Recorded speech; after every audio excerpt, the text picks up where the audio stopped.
When we think of mysticism, we usually associate it strictly with the development of religious teachings.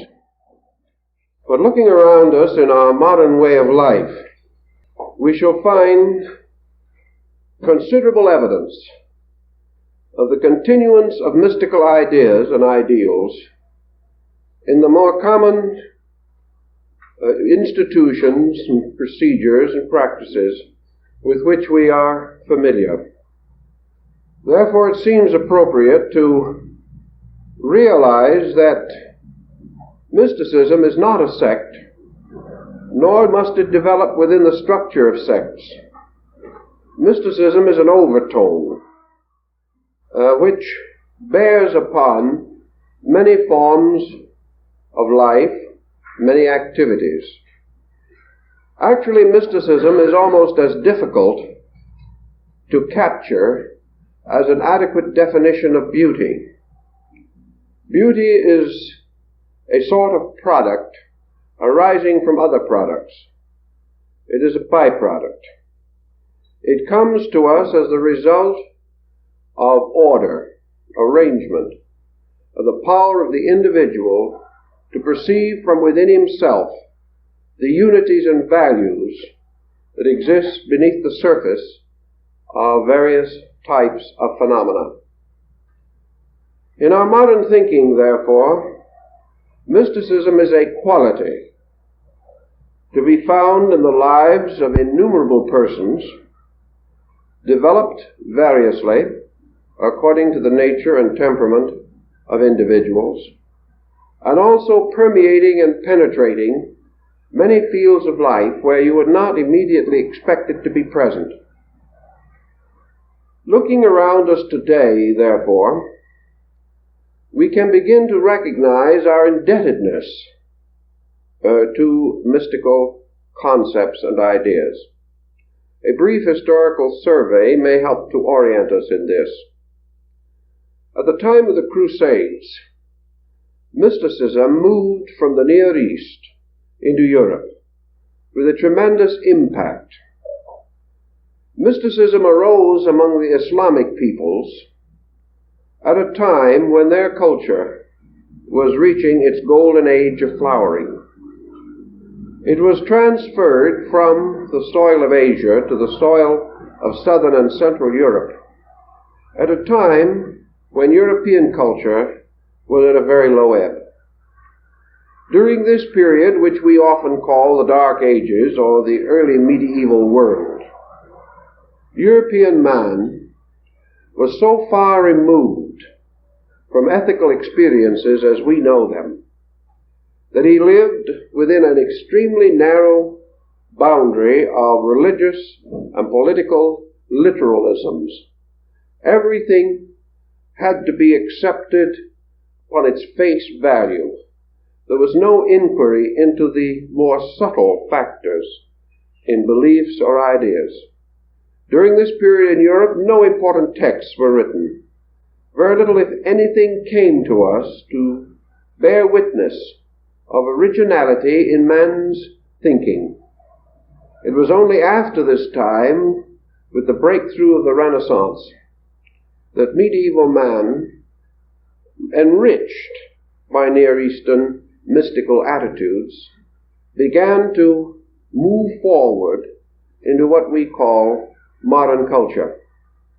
Thus, we know that the Renaissance, although generally and traditionally believed to have originated in the area of Constantinople, actually represented a broad mystical tradition.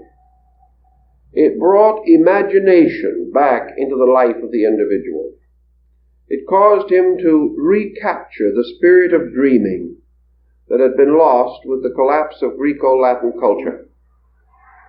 In the rise of Renaissance man, we find the individual daring to derive inspiration from within himself.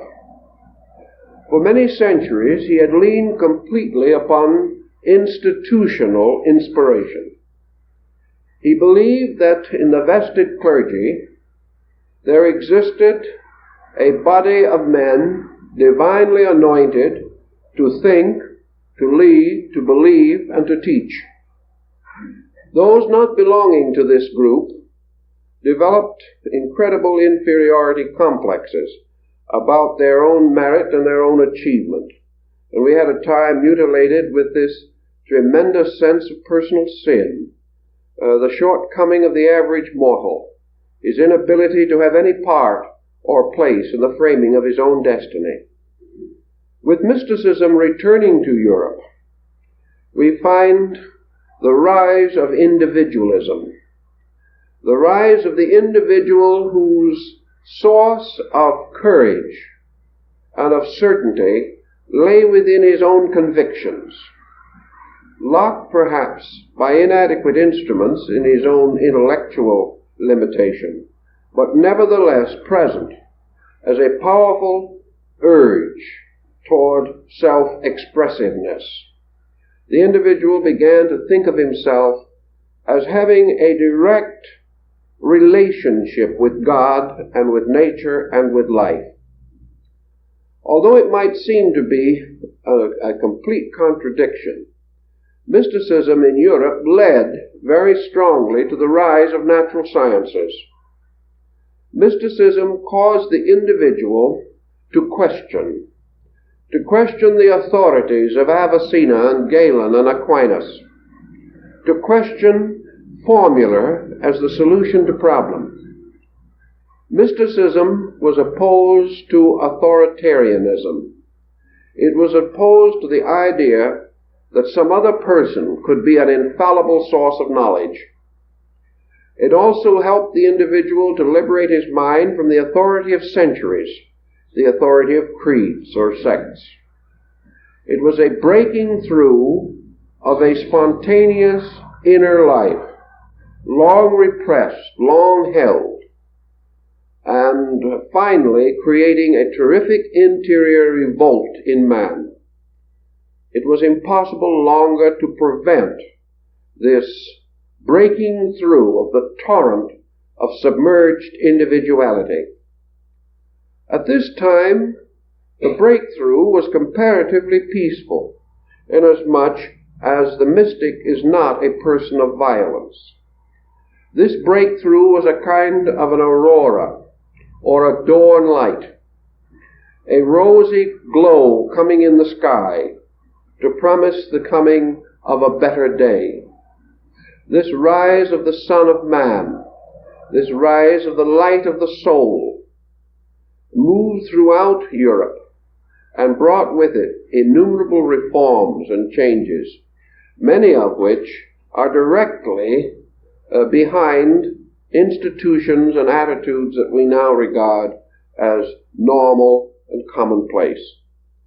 I would say, therefore, that from science to modern religion, there is practically no organized group that has not been influenced strongly by a mystical equation, although this mysticism may no longer appear as a spiritual instrument.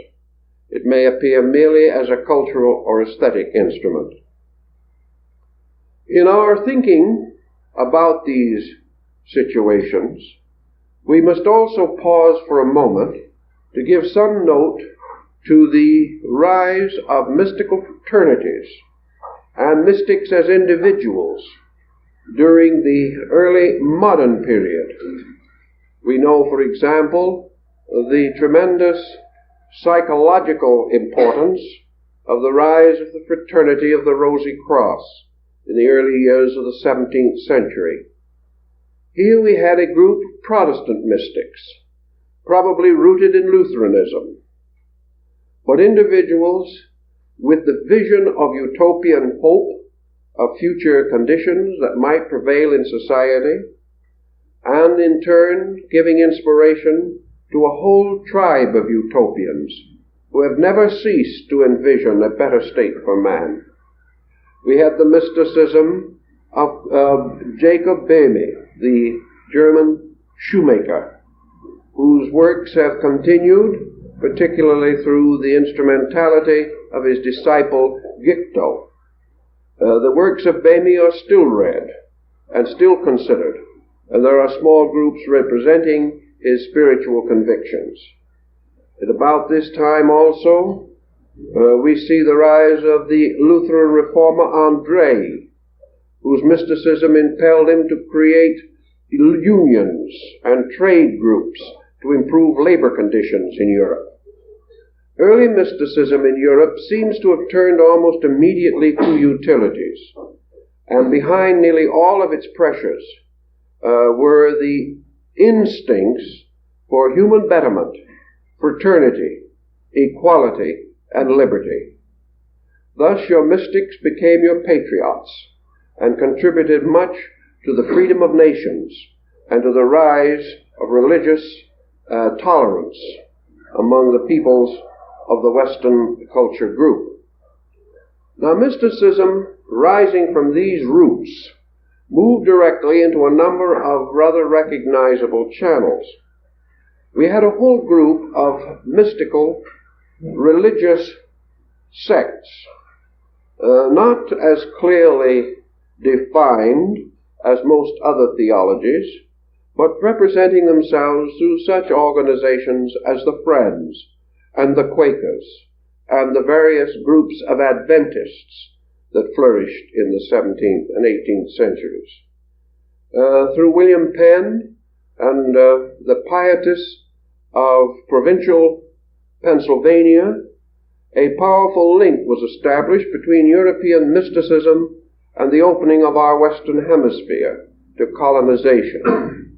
William Penn, as a man of integrity, of enlightened leadership, fair play, and powerful internal conscience, was able to accomplish a great deal in solving the difficulties between the colonials and the American Indian groups.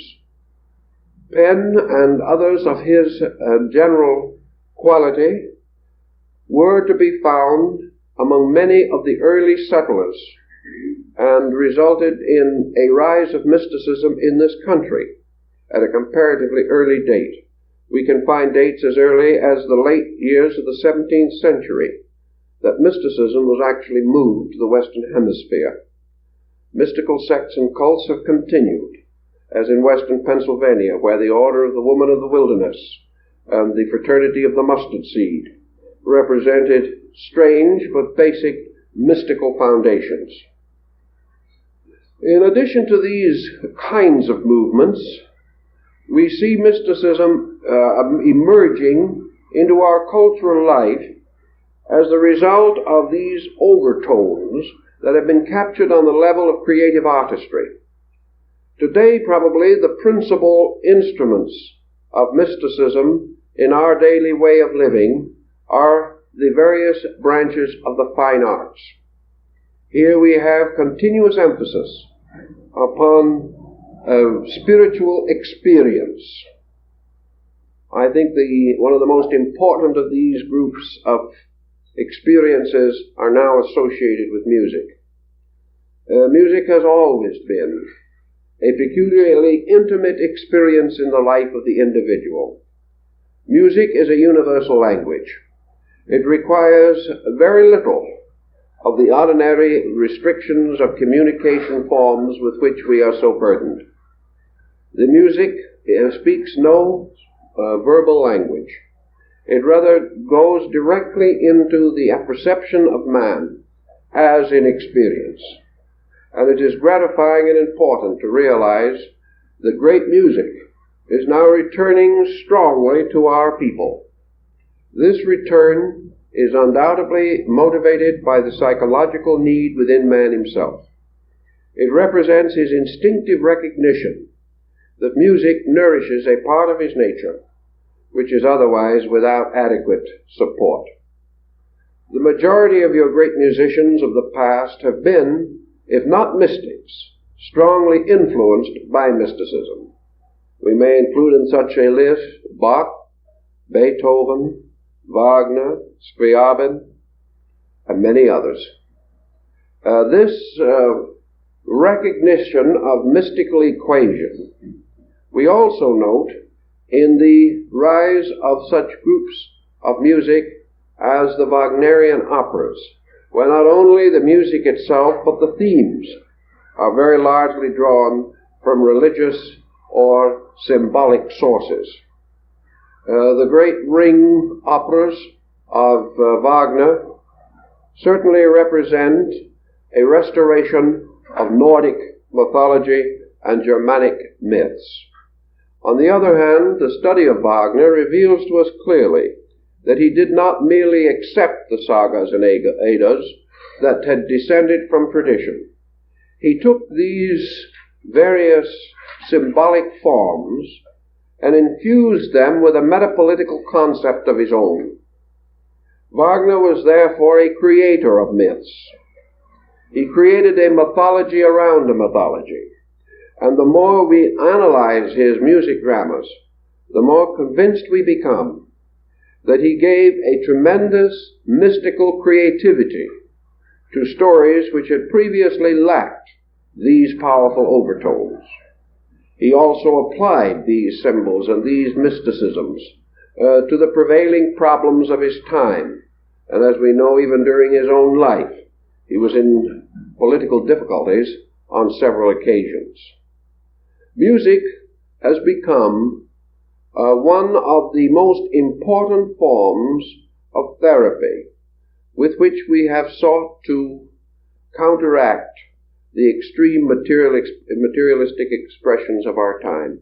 For many persons today, music is their only experience of mysticism. We say this fully aware that the music lover may not even be aware or conscious that such is the case. But music accomplishes much of the mood of mystical meditation. First of all, in order to enjoy great music, we must become receptive. We cannot attack music. We must allow music to have its perfect works in us. We must be prepared to be receptive, to allow the harmonic chords and patterns to create their own interpretation in our natures. Thus, music can be wonderfully and subtly adapted to our own moods, and we instinctively seek out music that is consoling, comforting, inspiring, encouraging, relaxing, according to the nature of our own immediate requirement. Thus, while music may seem to be a very simple and obvious art, actually it has within it a tremendous power to change the psychic integration of the individual.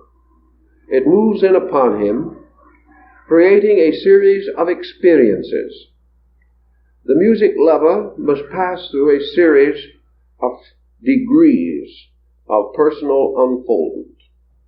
His taste in music must mature with his understanding of the principles of harmony and musical composition. Also, music is an experience in law, for under the beautiful coating and covering of grand harmony and melody, music moves with absolute precision. Music is as relentless and inevitable as the motion of the heavens. Every part of it must be adequately, mathematically defined. And the great musician may compose apparently with great ease and rapidity, although some have not been so facile in this regard. Actually, however, whether it is intuition, whether it is the labored genius of long experience, the great musical composition is a document that is essentially valid. It is valid in terms of eternal facts. The musician dealing with rates of vibration must handle them adequately and properly, or the result is discord. He cannot permit himself to break through the essential rules of his art. He is therefore creating within law and order. He is expressing within the legal boundaries of the harpsichord the violin, or the piano. He is moving according to true creativity. He is not merely producing as whim dictates. He is producing as law and order require. He is taking certain original themes, he is developing them according to principles and rules that are comparatively inflexible. So out of this experience we have sheer beauty. But this sheer beauty is sustained by immutable law. This lesson itself is of the greatest importance to us, inasmuch as it reminds us forever that all beauty and all harmony arise from obedience, that the individual is great to the degree that he uses laws wisely, and he loses his greatness when he breaks the rules governing the art or science with which he is concerned. We note the rise of greater music criticism on the part of the general public, the distribution of good music, attendance to great music. These are increasing every day, and they certainly tell us that man is discovering soul hunger. He is discovering the need for an aesthetic expression that combines the acceptance of beauty with a deep, reflective, devotional attitude. As most Western peoples know nothing about meditation or the contemplative arts of the East, it is good that they should have music as a way to create a kind of meditation. They find in great music most of the experiences of mysticism. In fact, we even have numerous records of music leading toward direct and definite musical experience on a mystical level. We have reports of individuals absorbed in listening to a great composition suddenly see the orchestra and the entire involved area burst into light, to see the entire musical composition unfolding as a great geometrical pattern in space, producing an artistry which would almost defy man's greatest ambition to depict such a scene with the humble colors available on an artist's palette.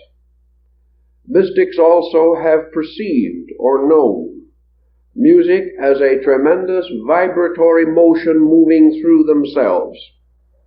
They have found themselves to be picked up in harmony and to be lifted out of the commonplace and the everyday.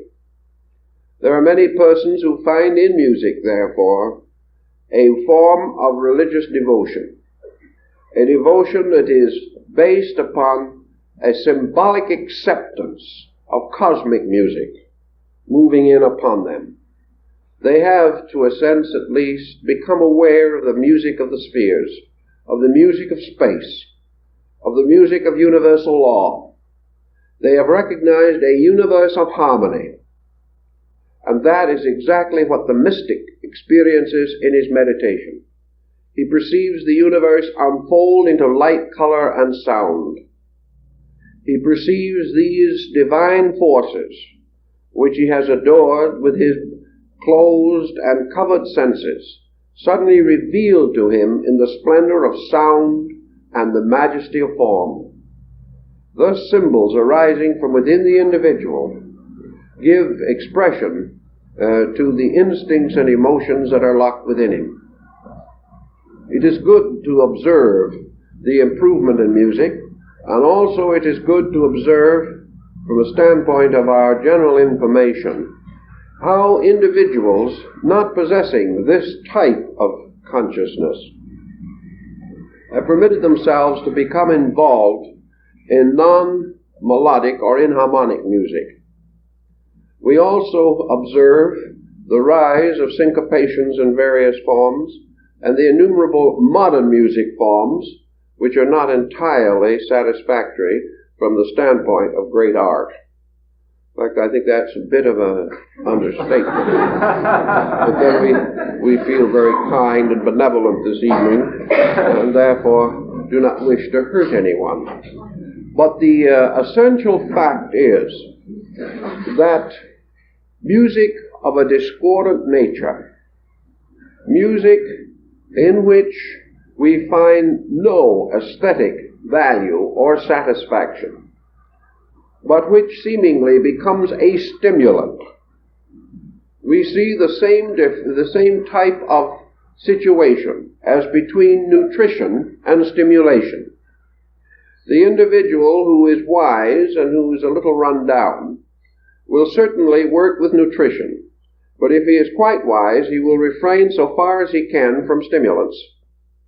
He will realize that a stimulant gives him a pickup without contributing anything to his basic improvement. The continual use of the stimulant also results in habit-forming situations and the gradual loss of its effect. Thus, music forms that are dissonant and are essentially intended for stimulation purposes must continually change, must intensify their rhythms, must become more and more clashing in their discords in order to produce the so-called stimulating effect. We have observed this also in the gradual motion of jazz, from a comparatively innocuous form to one which is almost pure stimulation to jagged and ragged nerves. The individual, becoming more nervous, thinks he feels better, but he does not actually gain any improvement from this type of stimulation. Nutrition, on the other hand, is the feeding of value within the person.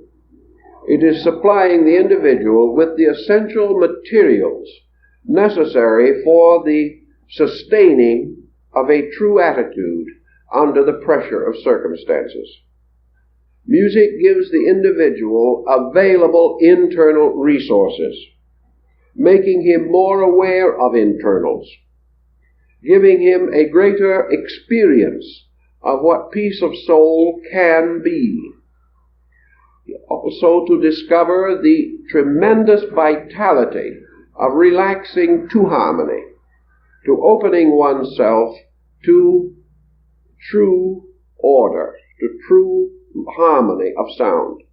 As a result of this type of situation, many persons who have very little musical ability of their own become exceedingly exacting in their selection of music. A person who is listening to music merely because he needs the nutrition of it in his soul can be music's most complete critic. The critic for the daily paper has a certain sophistication. He is not listening. He wishes he was elsewhere, but he has to be there to cover the concert. His criticism is based upon purely technical productions and can sometimes be brutally heartless. He has destroyed many a career simply because he was not where he wanted to be at that time. This type of criticism is not valid, but the individual who has opened himself to the healing power of music can feel a certain type of dissonance strike into him, can cause him to detect some major error or flaw in the performance because it begins to hurt him, because he finds that this stream of blessedness has been interrupted.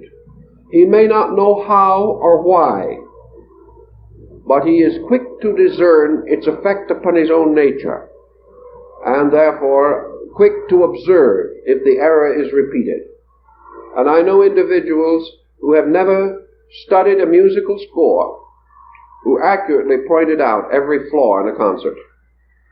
They knew nothing about it, they cared nothing about flaws, but they winced when they occurred. They were simply too sensitive in their receptivity to be able to accept a dissonance without reaction, without sensing that something had been outraged in their own contemplative attitude toward music. With music we come upon other branches of arts, one of which I think also calls for some thought.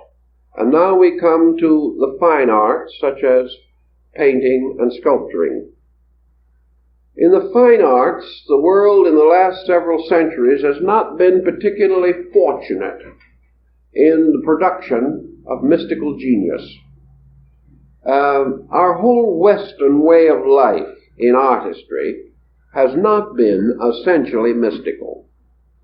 Building our art concepts and canons from the Greco-Roman schools, we have always glorified form predominantly. To us, art has been the representation of the outer surfaces of things. Our art has been a copying of certain aspects of nature, with special emphasis of the West upon man and upon the studies of the human figure, as it has attracted art and artists for many hundreds of years.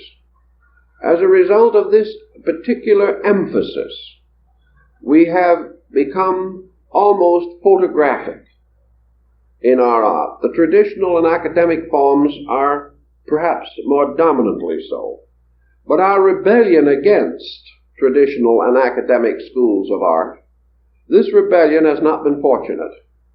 It was not fortunate because we now find the individual placed in a different situation. The music lover listens. He accepts.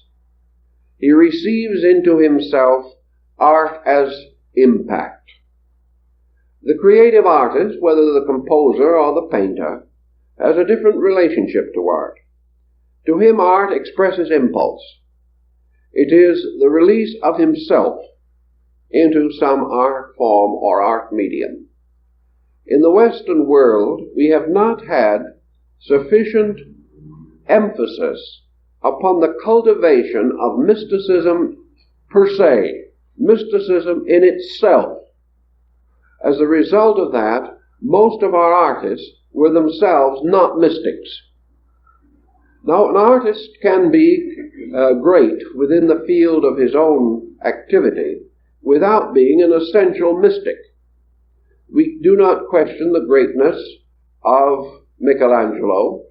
We do not question the greatness of Rembrandt or Peter Paul Rubens. We know these men from an artistic standpoint were masters within their own fields. Yet generally speaking, they were not mystics. And even when they chose a religious subject, this religious subject gained a strange realism, a strange literalism, until the various sanctified persons seemed to be brought down to earth and made into very earthy beings. Art in the West was always dragging ideas and symbols down to earth and giving them forms or bodies of an earthy quality or kind. Having thus brought heaven to earth, the only remedy that the artist had to restore heaven to its proper place was to place a halo around the head of some earthly representation. Therefore, first he took a divine being and caused a model to pose for this divine being. And then, having achieved as the result of his artistry only a human being and not the likeness of a divine being, he wanted to explain this, what he really meant to other people who would never discover it otherwise. Therefore, he put a halo around the head to indicate that it was a divine being. Whereupon everyone who saw it said, "My, this is a sanctified person." But the sanctification had to be labeled. And this has been true of most Western art. It has never been able to escape into the sheer creative imagery, by means of which it was able to give to the one who gazes upon it the complete impact of unworldliness. Western man has for a long time cultivated worldliness, and it shows pretty well even in his most unworldly efforts. Against the background of this general worldliness, we do find a few artists who have broken through into what might be termed mystical artistry. Perhaps the greatest in more recent times to achieve this end were the English artists William Blake and Watts. Watts was one of the greatest painters that England ever produced. The Watts Gallery in London is devoted almost exclusively to the mystical works of this man. Blake, of course, was a tremendous creative genius. A genius to break through the conventional roles and patterns of things. A skilled etcher, engraver, and painter, he was a tremendous student of Michelangelo. But he went far more into art in the standpoint of pure mysticism than his master. Of course, Blake did not actually study with Michelangelo, who lived much earlier, but he was greatly addicted to the works of Michelangelo. Blake had a peculiar religious, mystical philosophy of his own apart from art. He used his mysticism as the impulse behind his art, and many of his choicest artworks are illustrations to his own mystical writings. Today we know of Blake as an artist, but very few persons know of him as a writer or as a mystic. Nor do they realize how he cooperated with Thomas Paine to contribute considerable assistance to the rise of American independence. It was the mystic type of mind that saw in the experiment of the 13 original colonies one of the most important movements toward the release of the internal life of man. Now, there were other artists also. Possibly the name that stands out among the classic painters for mystical overtones is El Greco. Here was one artist that broke away tremendously from the literal, who began to sense the importance of life moving through form. That form was merely a symbol, and that to deify the symbol was to obscure the life. So El Greco began to sacrifice form for life. And this has always been one of the great indications of the creative artist, particularly on the higher levels of mysticism. The difference between Eastern and Western art is very largely this matter of mysticism. We know, for example, the names of many of the old beggars and poor relations that posed for Rembrandt van Rijn at various times in his career. We know that he had a wonderful skill to drape some old fisherman or ancient from the community in strange, bizarre clothing and transform him into an Oriental nabob of some nature. Plus the tremendous impact of the Rembrandt lighting technique, we have much of the genius of this master. In the East, however, it is rare, if ever, that a great artist will ever use a model for any reason. He is not making pictures of bodies.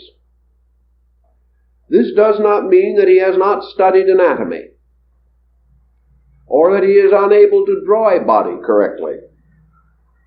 It means, however, that the forms which he intends or desires to use have first moved out of the world into himself. He has stored away in his own consciousness the essential knowledge of draftsmanship. He has put away where he can find it when he needs it certain impressions of forms. He can draw almost anything that he wishes to draw from memory. This is the beginning of art from inside. For memory inevitably passes through certain conditions within the consciousness of the artist An example of this will be found in the wonderful Prince of Hiroshige. This interior conditioning causes an ocean to become a different kind of an ocean, a wave to become a different kind of a wave. It causes a flower to be more than a flower, and it causes the human body to be merely the shadow of a purpose or an idea. Thus the bodies of things are subordinated to their moods, to their motions, to the qualities which it is intended that they should betray or that they should reveal.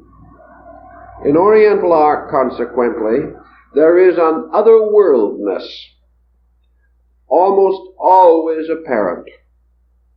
The connoisseur of art, the individual who has a great and growing and steadily unfolding appreciation for the nobility of art value, slowly comes to appreciate this fact that art, in the unworldliness of the Eastern technicians, becomes truly creative.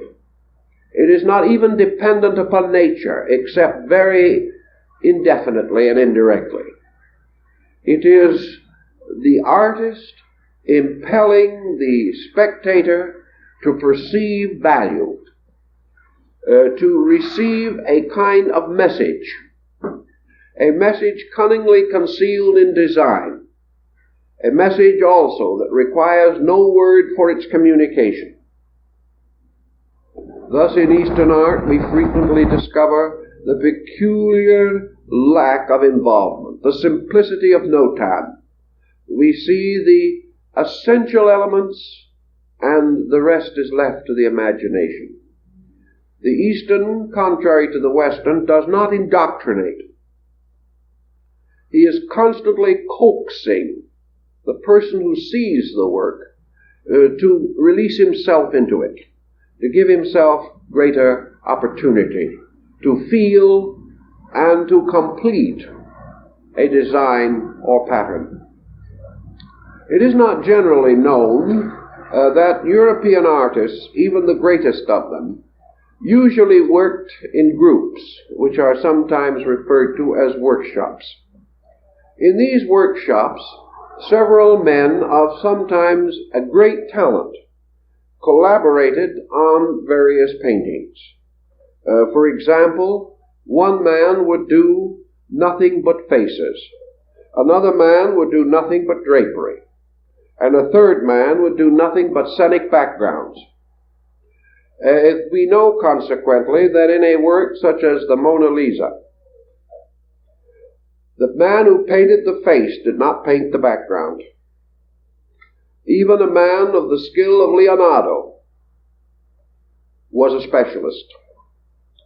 And in many instances, the master merely added the final touches to the works of his disciples. But even where the master himself intended the work as a serious production of his own, he cooperated with others, and the portraitist and the scenic artist were two entirely different types of skill. In the Orient, this is not true. The individual paints all of his picture. He must have, therefore, the sense of both foreground and background. And in the Orient, there is the curious trick of often subordinating the foreground to the background, so that the background really moves forward to become the dominant note. And wherever this is accomplished, it is achieved without the sense of conflict that often arises in Western painting, where one is sacrificed to the other. The Oriental artist, because of his technique and because of his own natural mysticism, paints almost, as one of the old masters said, upon silk clouds. Instead of painting on the piece of silk in front of him, he paints first in a cloud in his own consciousness. He fashions an imaginary panel of silk. He visualizes it until he sees it clearly. He then proceeds to place upon this his design, arranging it and rearranging it, perhaps 1,000 times, with his own interior visualization, before he ever touches brush to physical material. Thus the painting is finished before it is drawn. And it is only the transference of this finished product to its final visible medium that concerns the artist. It would be inevitable that some such a process should have to distinguish Eastern and Western arts because of the materials in which the two groups painted. To paint in tempera, or in oil, or even in watercolor, according to Western technique, is far simpler than the Eastern way. And we observe in X-raying pictures and in cleaning them many layers of overpainting, in which an artist, for example, may move the position of a hand 3 times before he finally decides exactly where he wants it. This is impossible in the East, where you are painting upon fragile silk, and where no correction of any kind can be made. This means that the work must be exactly as intended. Not even a single stroke can be widened or deepened. Not a single correction can be made in a line. It must appear in its finished form immediately. Kobo Daishi, the great Japanese Buddhist artist, painted with 10 brushes simultaneously, and was able to do this without making a single false stroke. Now, many individuals would say that this requires consummate skill, that the way it is done is to keep on making strokes until you have filled thousands of pieces of silk and thrown them away, and until you have become complete master of making the strokes. This is not the Eastern way, however. The Eastern way is that all of this experimentation shall be done interiorly. It is done within the consciousness of the artist himself. He subjects his entire body to the discipline of the purposes of his mind. And he brings the mind into such complete control of the body that he produces a miracle that almost corresponds with the Western miracle of the great artist on the piano. Here the fingers move so rapidly that it would not seem that the mind can possibly control them. In the Oriental painter, the hand moves with absolute skill, simply because it is fulfilling an archetypal concept that is fully and entirely complete. It is rare indeed that the Eastern master has to discard a painting because he has made an error. It is the complete discipline of creativity. It is not mechanical. It is visualization. It is the power to so completely see a thing within ourselves that there can be no need for any change afterwards. It is already as perfect as our genius will permit. Thus art becomes a tremendous instrument in mysticism. We know that in theology it has been used for centuries for the dissemination of religious knowledge. In many countries, the church depends heavily upon paintings for communicating religious ideas. It depends upon religious drama for the edification of a populace which is perhaps illiterate.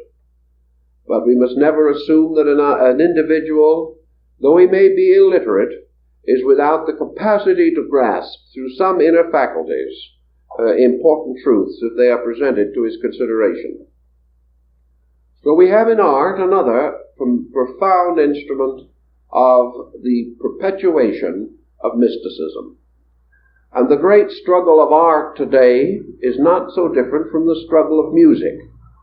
For what we term today syncopation in music, or the various schools of jazz, have their art correspondences in painting in our various schools of modern impressionism and post-impressionism and cubism and these types of artistic endeavors.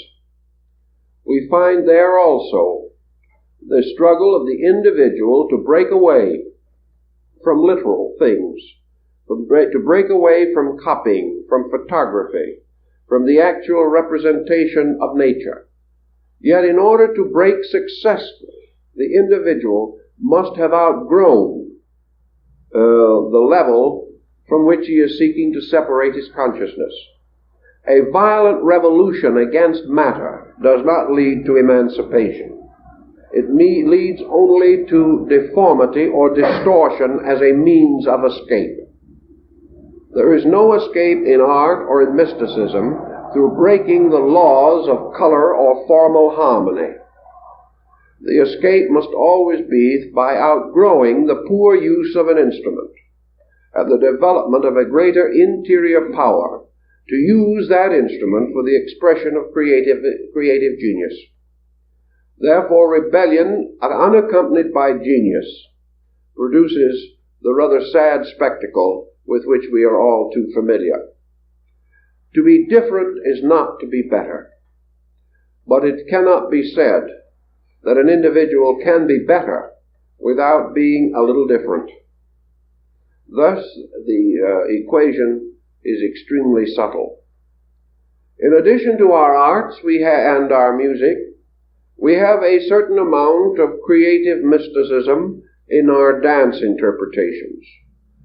These interpretations, based upon mystical themes, such as the works of Mahler and Bruckner, give us the opportunity of using choreography as a means of expressing our natural reaction to musical stimulation, or the musical moves or modes which accompany certain compositions. This is not only the refinement of the modal music of the Greeks, but it is also an approach to the mudra, which is the posturing or religious hand positions of Asia. In the East, the body becomes a tremendous instrument of dynamic symbolism.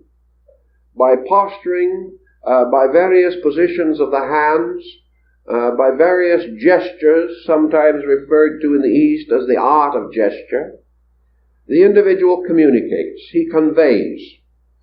He is able to release or reveal the rhythmic forms of his own body, and to prove that this rhythm arises from a certain conscious control. Thus, as in the theater in Java and Bali in the old days, it required anywhere from 5 to 15 years of continuous work, constant discipline, to gain the bodily control necessary for the elaborate dance forms of these people. These dance forms were almost completely religious, but they were religious in terms of folk symbolism and myth, as well as in the theological meaning of the word. In these Dutch East Indian areas, which have since proclaimed their independence under the general name of Indonesia, in these areas the theater came directly into the home. There were very few formal theatrical companies. Plays were put on by members of families, and the theater was an essential part of life. And here is where your mysticism becomes a factor. The individual portraying various characters is expected to release through himself his own understanding of these characters. He is, as far as possible, to revitalize them and be what these characters represent. To do this, he must become receptive to the great symbolisms involved in the mythologies and legendaries of the areas. He finds himself living again the dead heroes of long ago. He feels the heroic spirit stir within himself. And having sensed or actually experienced a certain mood or emotion, he must, through the perfectly disciplined instrument of his body, train precisely to express any and all moods with mathematical accuracy. He must use his body as the musician uses his instrument, to become able to reveal in the most certain and definite manner the most abstract and almost incomprehensible reflexes of mind and emotion. This type of discipline is so far beyond Western stage that we hardly know how to compare them. It does not follow, however, that certain individual Western artists have not discovered this. They have. And they are the ones whom we regard with the greatest admiration, because we say they can live their parts. Thus in the dance and in drama, which we know to have been early related, so that drama as we know it arose out of religious pageantry and out of the great ritualistic dances of antiquity. Here we again see mysticism flowing into our way of life. It flows into us as a series of experiences for which we are learning to pay good, hard money. We do not know what we are experiencing, but we still find some experience of this kind necessary to us.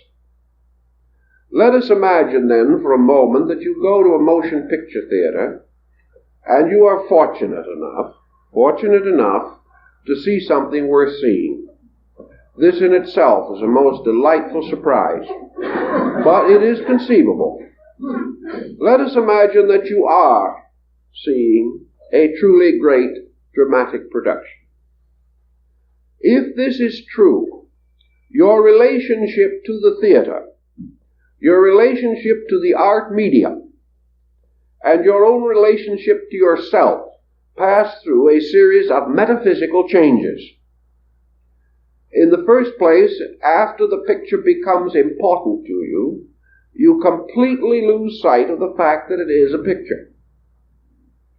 You are not concerned constantly with the technical aspects of camera and angle, unless that happens to be your business. If the picture takes you to some far place, you feel yourself to be there. You are also no longer particularly aware that you are in a theater. You no longer feel that you are sitting with 1,000 other people. The world has ceased. Your own consciousness has become completely absorbed in receiving the impact of this sequence of pictures, which you find completely satisfying or enthralling or arresting in some way. Thus there gradually comes around the state in which you are alone with a picture, and gradually your own identity becomes submerged in the picture. You instinctively identify yourself with the places. For the moment at least, wherever the camera goes, you are there. Whatever time it goes into, you are part of that time.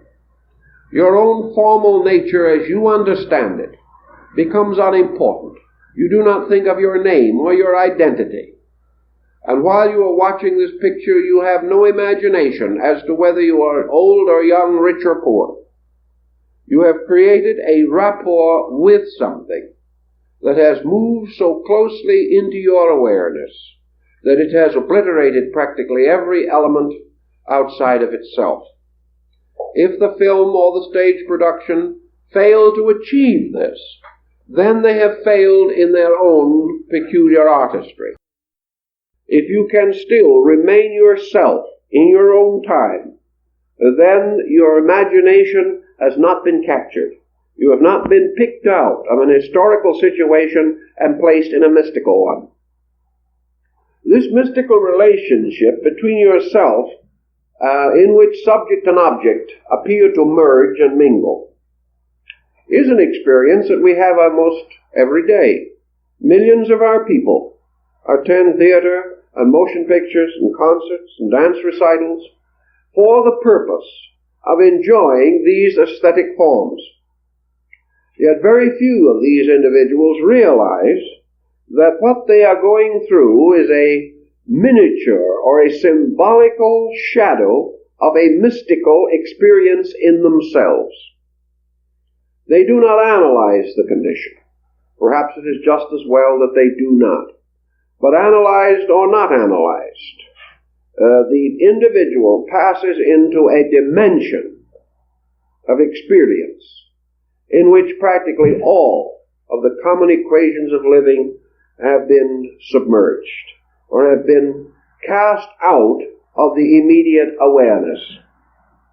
Later, the person comes back to the realities of the times and problems, but for a while he finds his escape. And what does he escape from? What does all mysticism imply that we must escape from? The answer, of course, is that we must escape from ourselves as directive beings. We must escape from the peculiar tyranny of self-purpose over action. We must escape from the tyranny of the burden with which we afflict our own faculties. We must escape the weight of our own attitudes. We must escape the ponderous procedures by which we complicate every situation in life and change what might be a natural and pleasant pattern into an unendurable complex of circumstances. Thus, mysticism and its arts in our way of life reveals to us clearly that we only have to let go, that we only have to redirect our attitudes or our activities, and immediately we are free from the burden of our own prejudices and opinions and attitudes and pressures. We are free from our own historical selves, from our own oriented personalities in time and space. We become universal.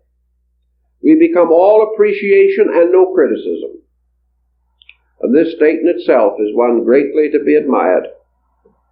We become infused also with new things and new values.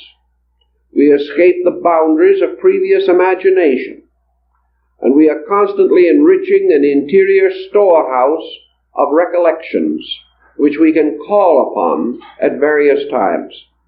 Out of this filing system of remembrances, new personality developments arise within our own consciousness. We grow and enrich through these experiences by which we escape from self and become spectators of greater things. This is again, of course, how mysticism has moved into our present mode of existence.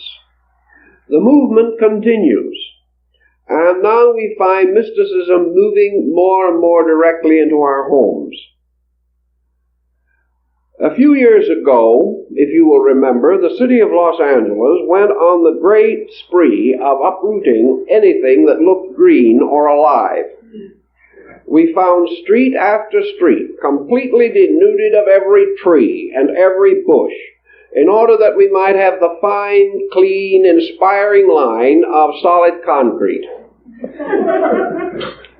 Now the city is suddenly realizing that thousands and millions of tourists from all over the world can see concrete at home without coming here at comparatively high vacation rates.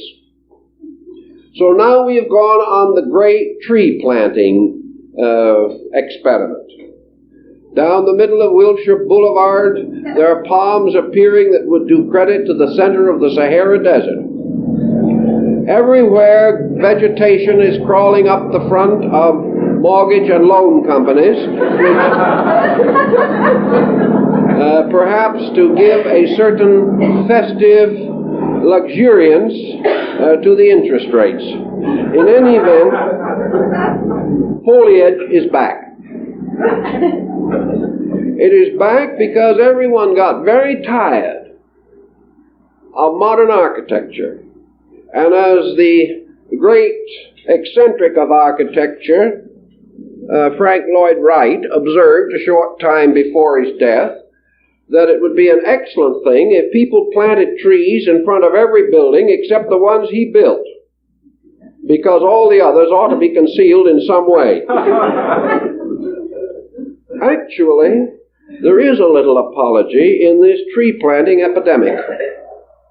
We're getting very tired of this fine, clean line, and we remember that the United Nations building in New York, for example, looks surprisingly like that 50-pound block of ice that the Iceman used to deliver. These clean, cold, dead lines are not quite as happy as we thought they were going to be. They were greatly heralded, not because anybody really liked them, but that it was a cheaper way to build, and the individual could pay just as much and get less.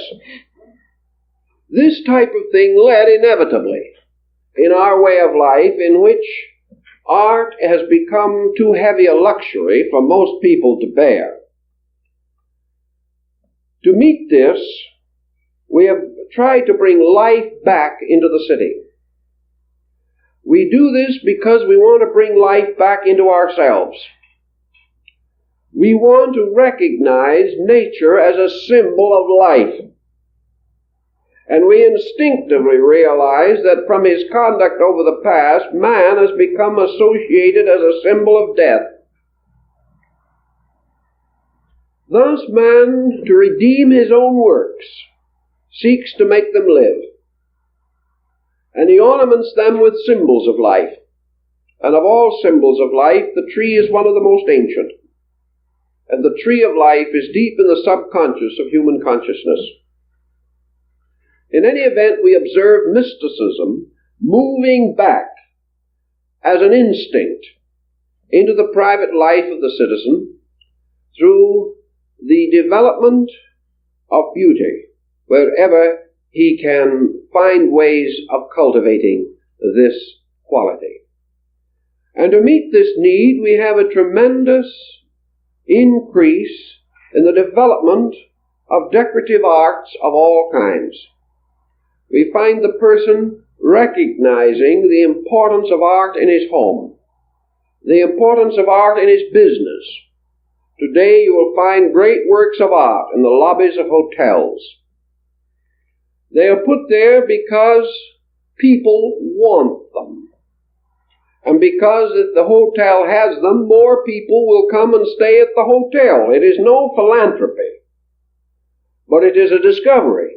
It is a discovery that if you want people, you have to please them. And if you please them, you must do for them things which give them a sense of greater belonging, a sense of greater personal satisfaction, peace, and security in themselves. Where such factors are ignored in the private life of the individual, the difficulty is as real as it is in business institutions and public buildings. We have come back to the need for proper artistry. And in every home, and even in the most humble apartment, the individual of today is seeking mystical satisfaction or mystical security through surrounding himself with small but select groups of material that satisfy his soul. Food for the soul. And food for the soul comes from pure and true beauty. And beauty, in turn, is something that can be known only by mystical apperception. There is no absolute and unchanging rule of beauty for the individual. Beauty is that to which his own soul responds. And it is important if that part of his soul, which is essentially true, responds. It is not enough to satisfy his selfishness or cater to his delinquencies. True beauty must have meaning, must have a wonderful, subtle teachment by which the person is assisted to restore his own internal integration. So we observe every time you go into shops and stores today that while there is a mass of bric-a-brackery that does not mean very much, there is an increasing emphasis upon worthwhile artistic creativity. Better things along art lines are available now than for a long time. Also, we have had quite a development of what are called museum replicas of works of art. Today, a great many persons unable to own great examples of Egyptian, Greek, Oriental, or primitive American art have found that there is a certain general satisfaction in an accurate and trustworthy replica, one which can be secured for a comparatively small sum, the original beyond price, and that this reasonable facsimile can become an ornamentation or decoration in a well-appointed home and add dignity and depth of meaning to that home. So this is another example of the arising of artistry as a mystical concept in the life of the person. He is demanding more and more soul satisfaction to keep him going under the pressure and tension of his time. Nor is it false to affirm that in this present generation also there has been considerable restoration of mystical elements in religion.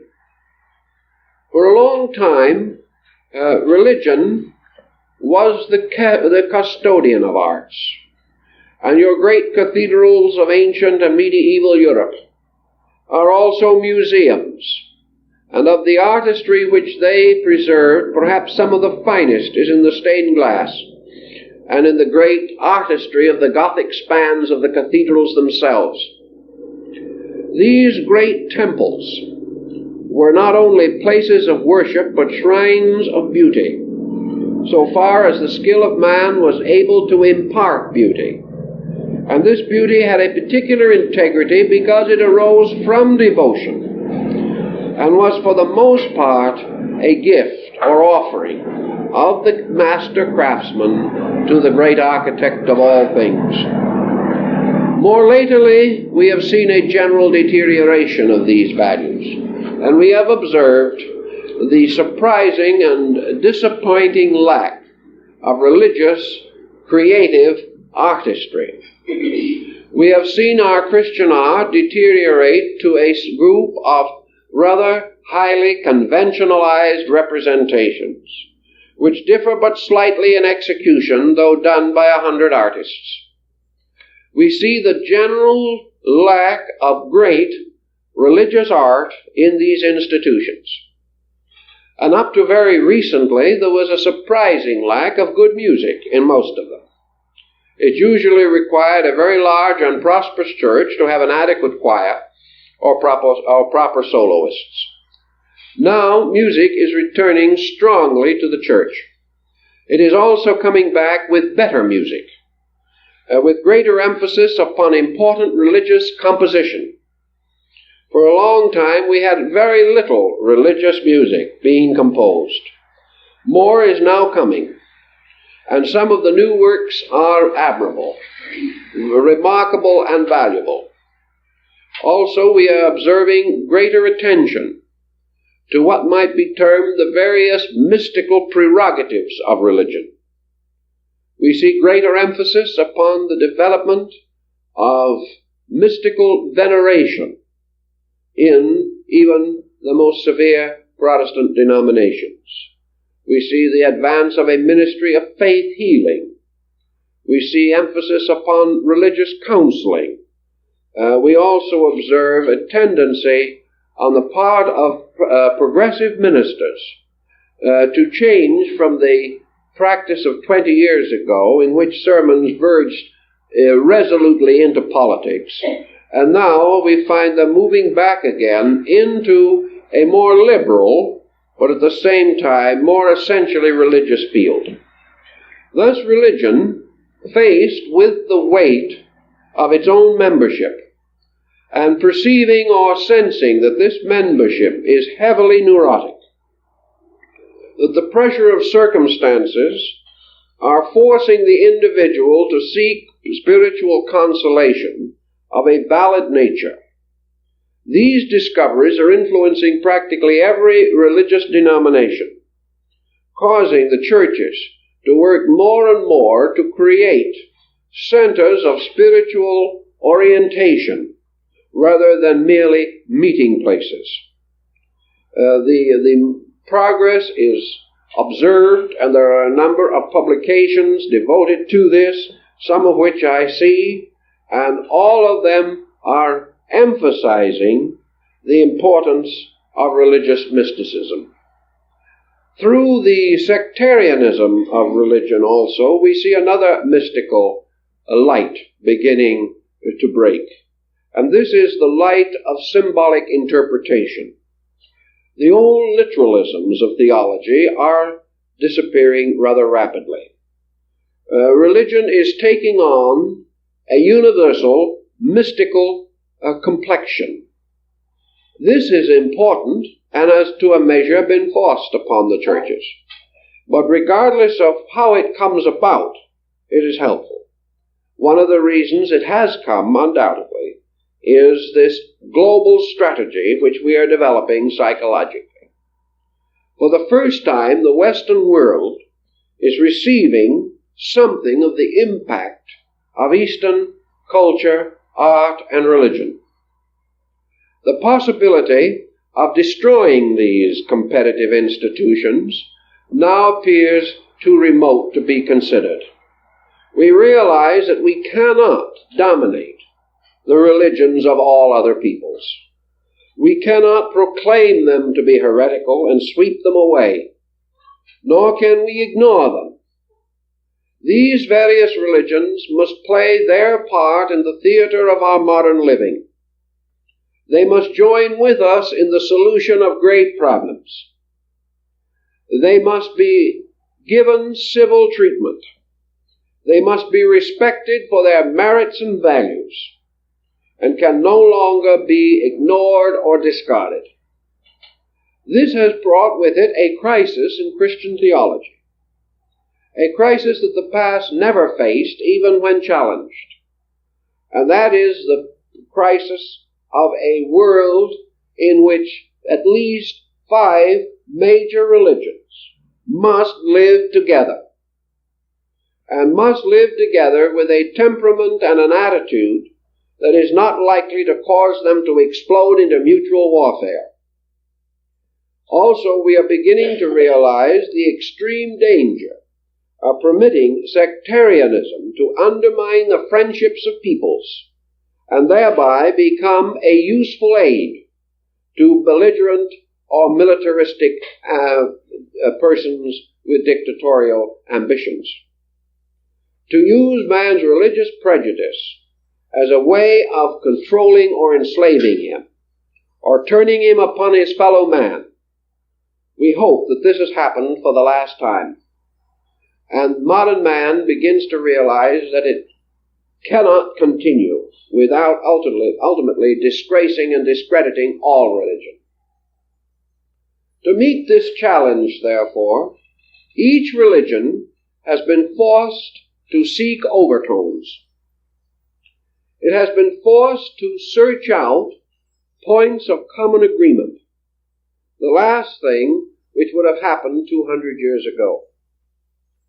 Also, the possibility that religions are interpretations of interior spiritual values held in common by all men. Such possibility is being rather carefully considered. It is becoming evident that religion as of itself is of value apart from all forms. That as of value, it is a mystical truth.